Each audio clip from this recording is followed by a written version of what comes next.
Welcome to Pushback. I'm Aaron Maté. Despite alleging an imminent threat, the Trump administration has been unable to defend its rationale for the killing of Qasem Soleimani and Abu Mahdi al-Muhandis in Iraq.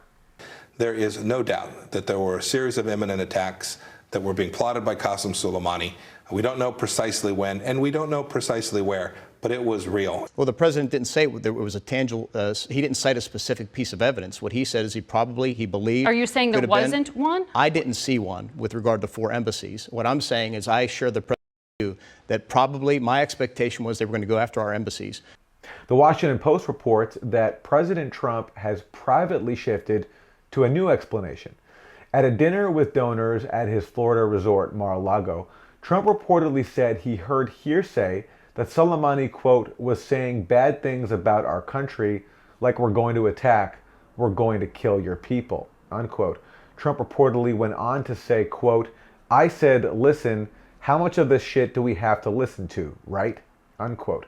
Trump also called Soleimani the father of the roadside bomb responsible for U.S. combat injuries in Iraq. Well, according to the investigative journalist Gareth Porter, the actual story is far different.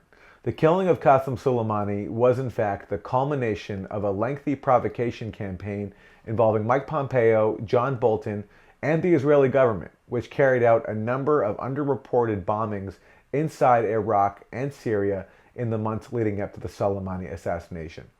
Gareth Porter is a journalist and historian. His latest book, co-authored with John Kiriakou, is called The CIA Insider's Guide to the Iran Crisis. Gareth Porter, welcome to Pushback. We have seen over the last few weeks the Trump administration's story about how it came to kill Qasem Soleimani pretty much fall apart before our eyes. You've been doing some digging into what actually happened, what was the real lead up to this assassination. What to you is the context that people should know about how the U.S. came to kill Qasem Soleimani?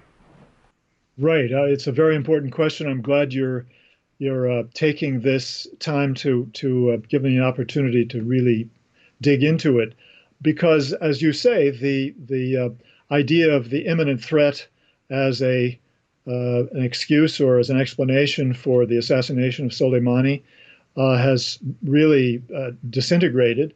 And it begs the question, okay, what was it that they were really all about here? Why did they go to that trouble? Why did they go ahead and assassinate Soleimani, knowing certainly that there was some risk involved in that, significant risk involved in that? And so that's why I really tried to go deeper into the background of U.S. policy over the last year or so, really starting last summer. And of course, the key person here in regard to that policy is Pompeo, because he represents, Mike Pompeo represents the continuity. Once Bolton was fired in August, he was the guy who was really dominating the policy, because he had Trump's ear really without anybody else competing with him.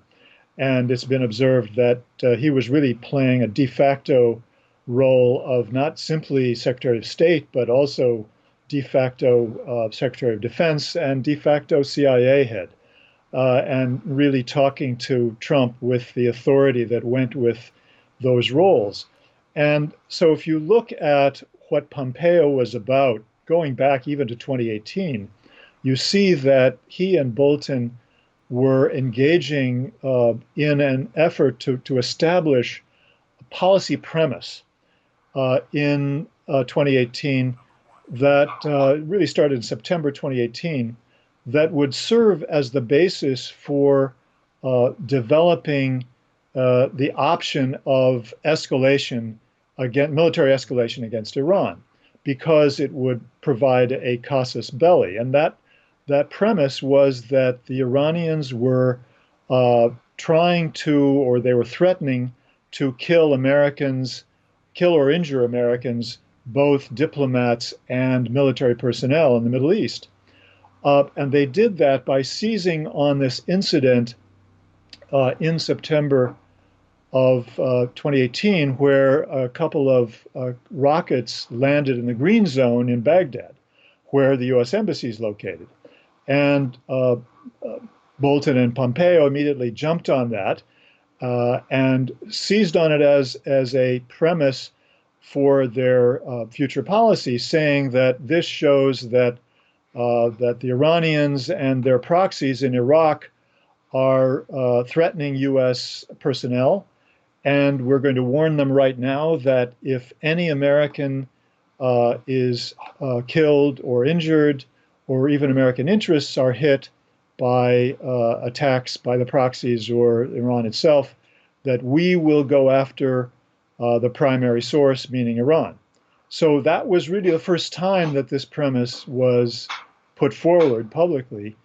And it's clear from that that that's the way they hoped they could develop the option of military escalation with Iran.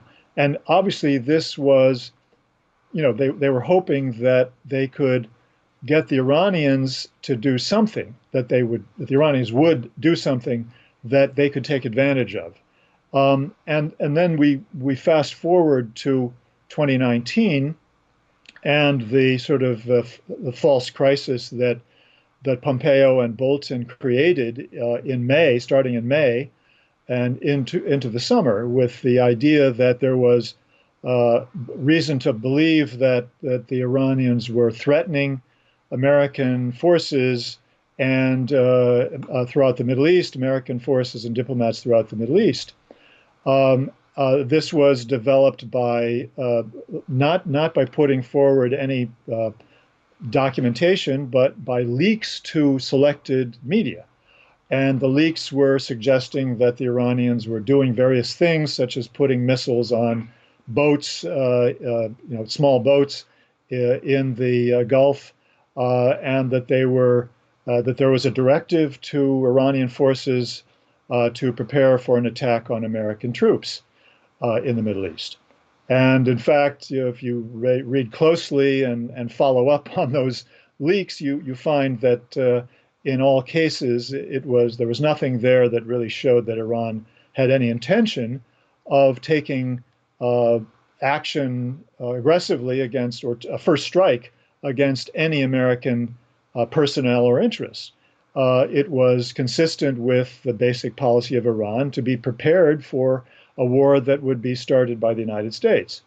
And of course, that could involve incidents that involve the Gulf of the Strait of Hormuz, the Strait of Hormuz, where Iran ultimately is going to have to do something. If nothing else works, it's going to have to do something to inhibit traffic through the Strait of Hormuz, which the United States has threatened to respond to with military force. So that's all in the background of this.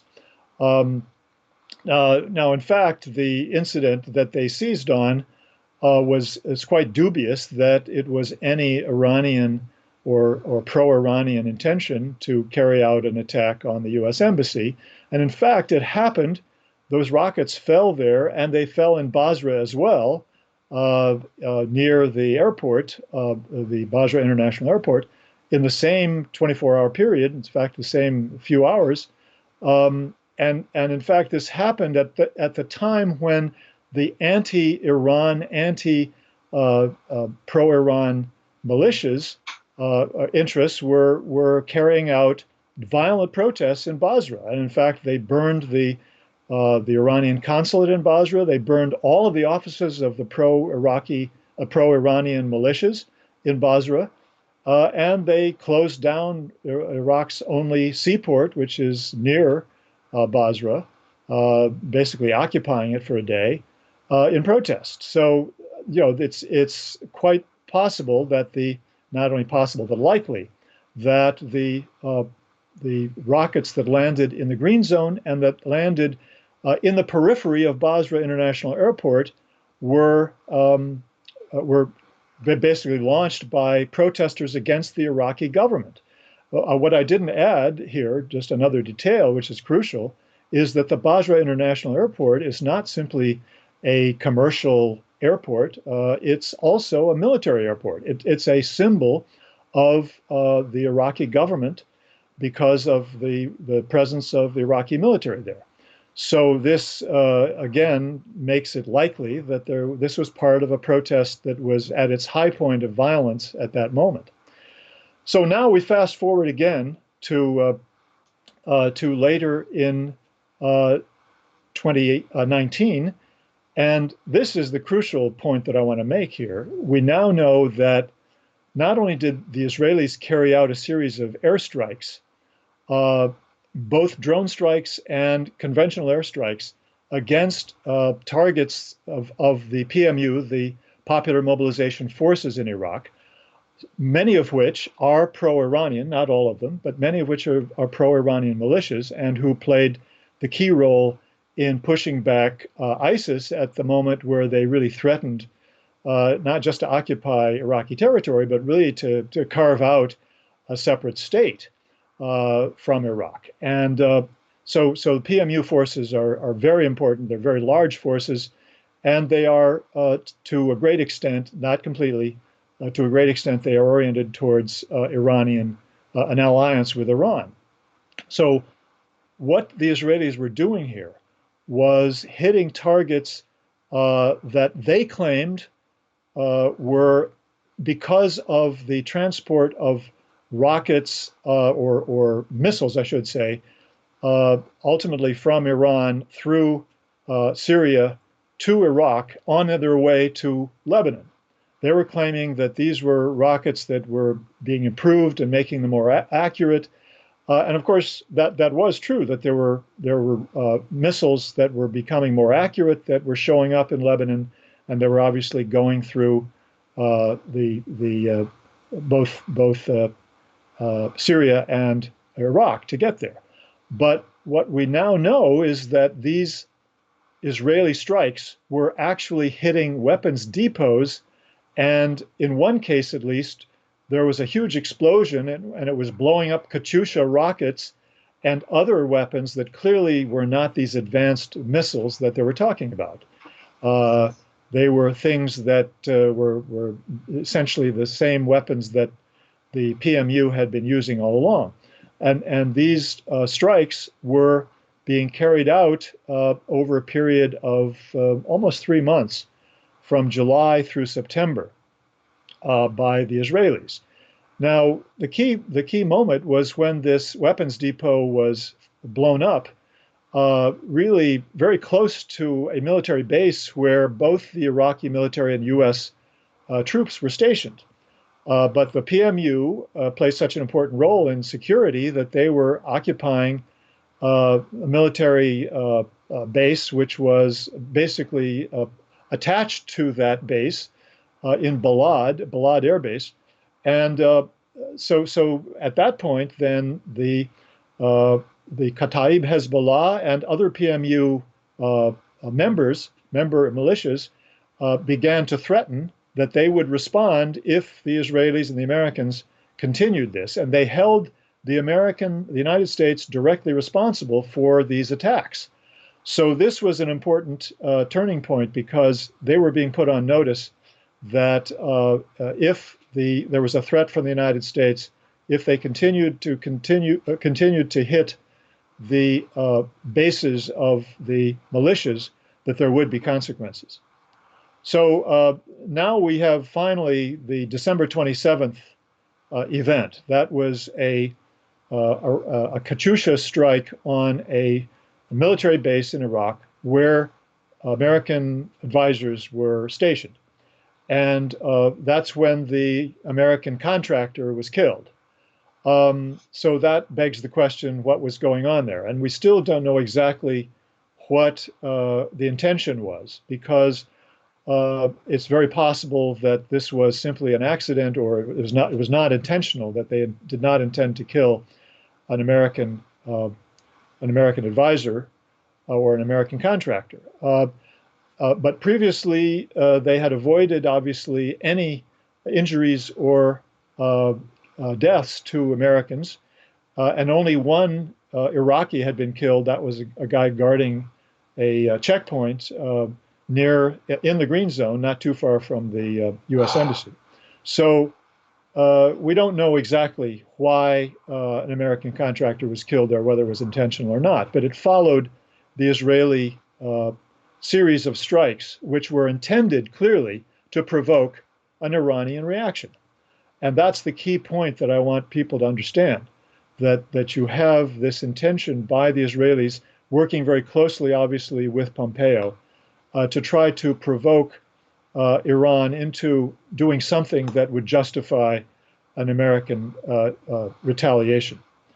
And I think that is really the fundamental background of the series of events that followed, with Pompeo basically convincing Pompeo and his allies, because he got the Secretary of Defense and the director of the CIA to go along with him, as well as the chairman of the Joint Chiefs of Staff. But it was Pompeo's initiative, no question about that.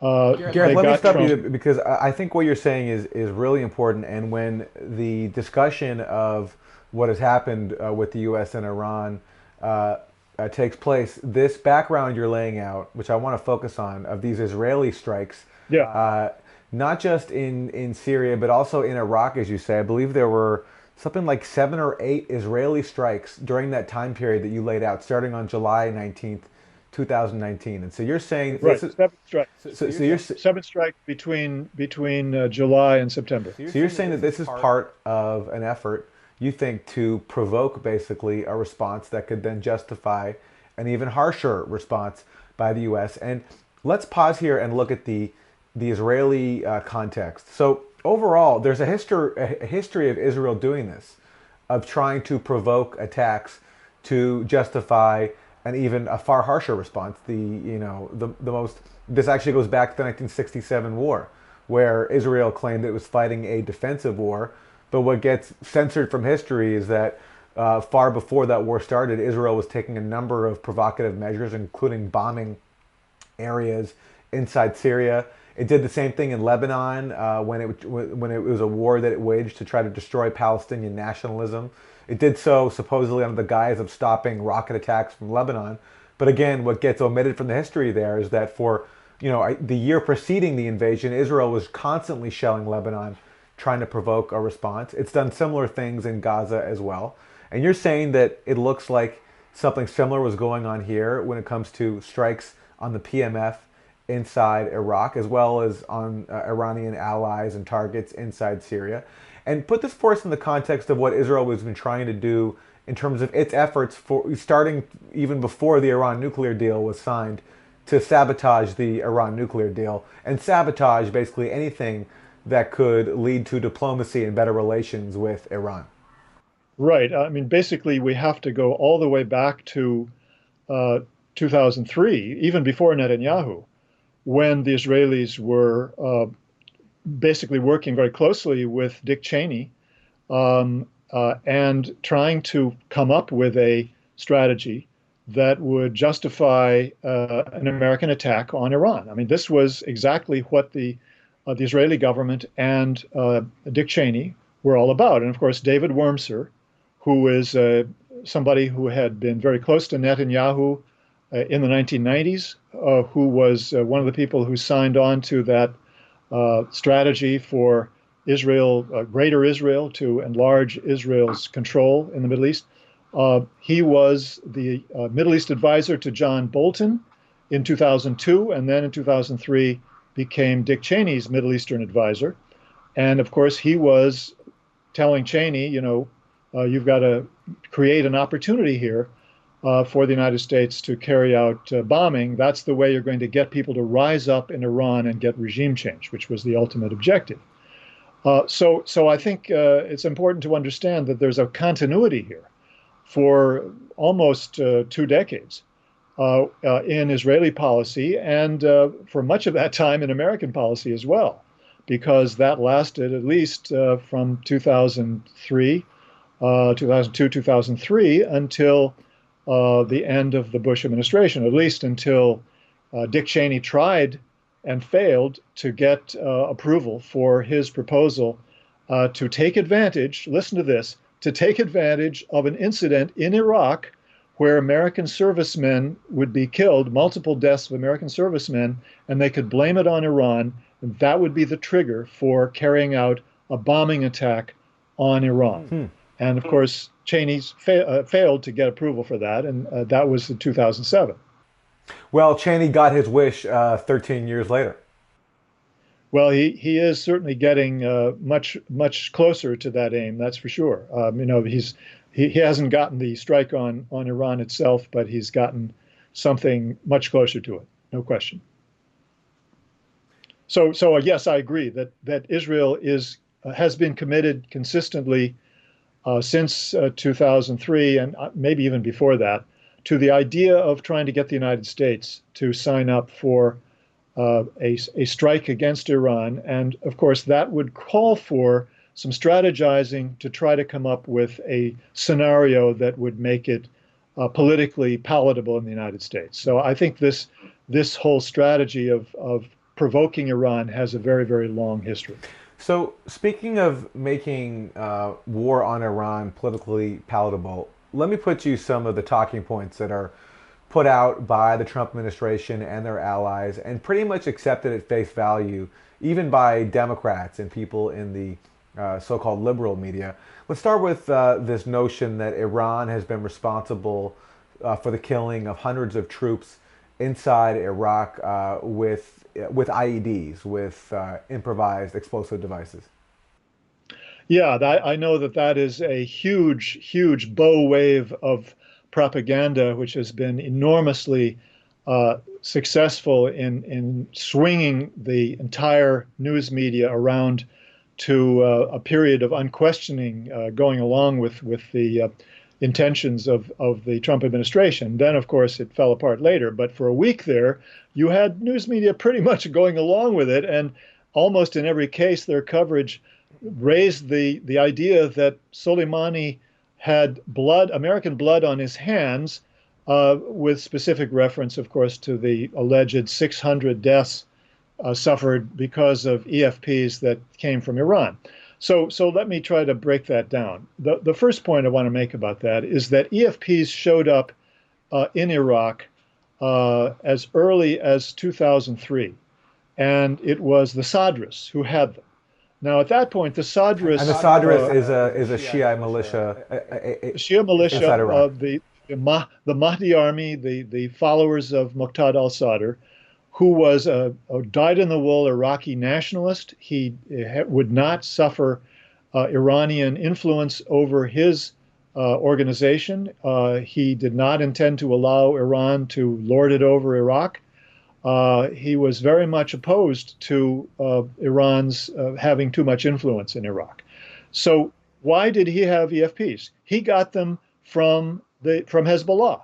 Hezbollah was the inventor of these EFPs. They invented them when they were fighting the Israelis, and they were very successful in using them. And the technology was widely spread around the world because of the Israeli war with Hezbollah, and that's why. And this is going back to the 1990s when Hezbollah was resisting the Israelis.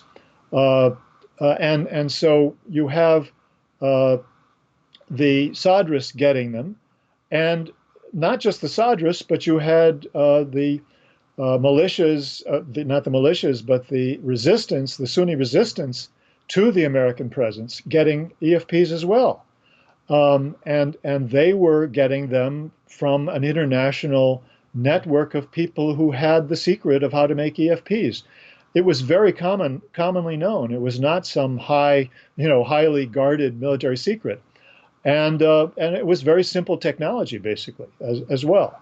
So that's the background of this. Now, the number of EFP deaths by U.S. Troops was very low up until 2007, when they suddenly went way up. Why did they go way up in 2007? This was when David Petraeus came in to become the commander of U.S. troops in Iraq and decided to target none other than the Sadrists. And at that point, the Sadrists were basically working with Iran. They were being supported by Iran because they were the main resistance force. So it was his decision to target the Sadrists and force them into carrying out a much higher tempo of attacks on the United States using EFPs, that's why the deaths of Americans went straight up. And he did this why? Because he was empowering the Sunni brigades inside Iraq? No, because he was using them himself. Sadr was using the EFPs, No, I'm and saying they were the main source of. Petraeus decided to target these. Oh, Yeah. I'm sorry. Why did Petraeus target them? Because they were the main resistance force by that time against the United States.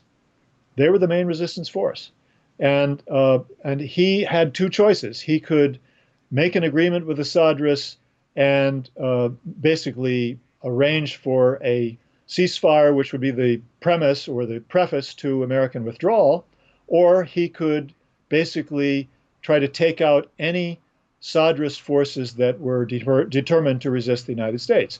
And he did the latter. It was quite stupid, and I said so at the time, and so did other people, including Doug McGregor. But that was his choice, and I think he was pushed into that by Cheney and his advisor, David Wormser. So I think that was why this happened.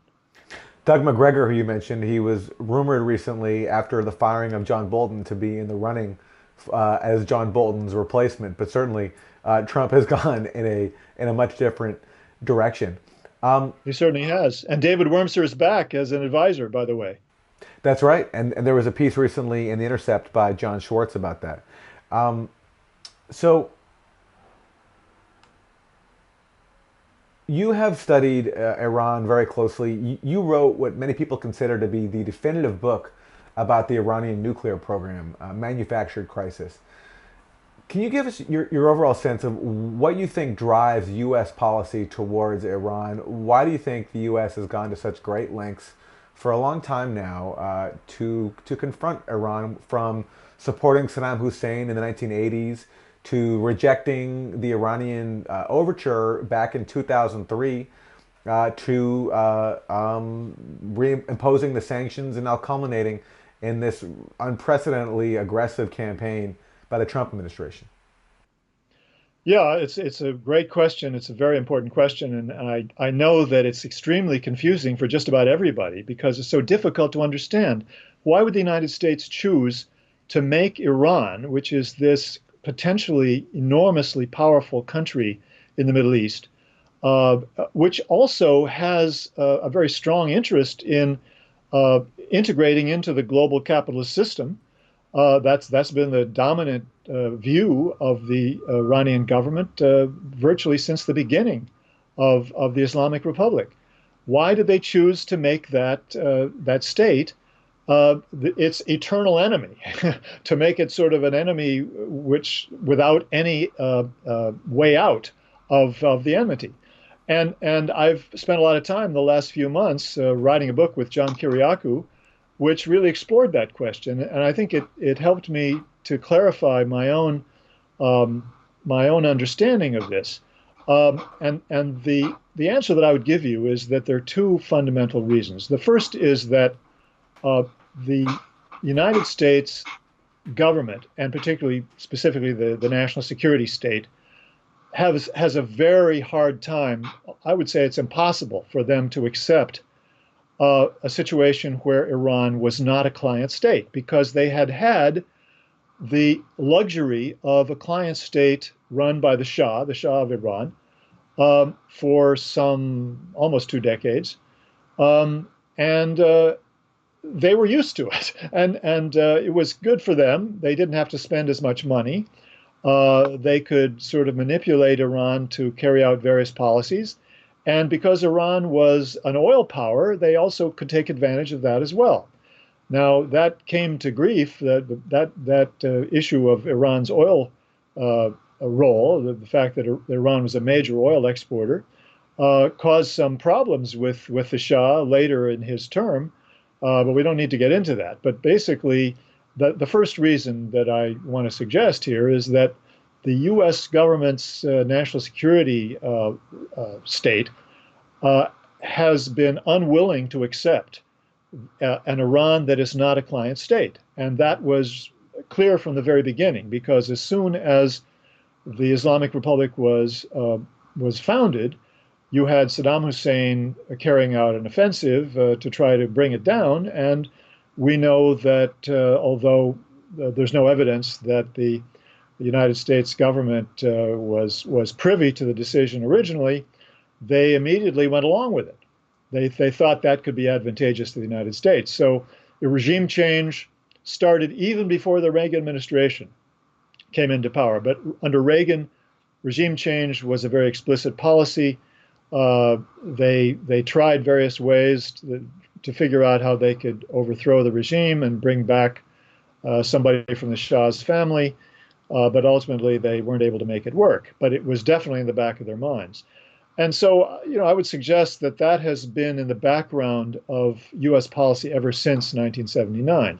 The second reason I think that you have, well, it's a combination of reasons combined in one, is the combination of Israeli interests and the interests of the national security state in terms of bureaucratic interests, because those interests have been pretty much aligned for the most part during this entire 40-year period.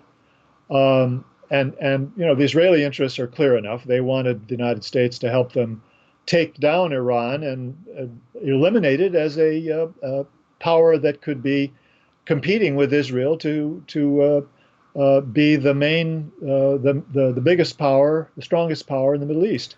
And the whole package also includes the Israeli desire to eliminate any state that has enough military power to resist Israel, and therefore has the ability to limit somewhat or to deter Israel from freedom of action in the region, which is what it has always demanded.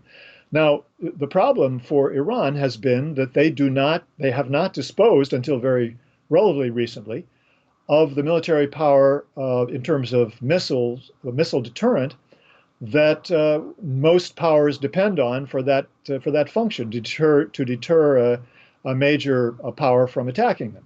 So what they've done is to use Hezbollah in particular, and also other groups, both state and non-state groups, in the region as allies to help them deter the Israelis as well as the Americans. And I think that's really the total package that you have that bothers the Israelis.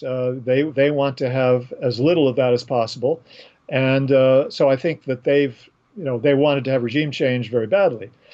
Now, on the other side, going back to the U.S. national security state, I think that equally important, or if not more important, is their need for Iran as an enemy, because without Iran as an enemy, basically from the 1990s on, they had no excuse for keeping troops in the Middle East.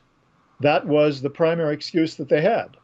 Now, of course, they did fight a war with Saddam Hussein's forces in 2003. They overthrew the regime, and that then eliminated the need for the anti-Iran the anti-Iran excuse very, very neatly, and that, I think, gave even more emphasis to the idea that Iran has to be the enemy.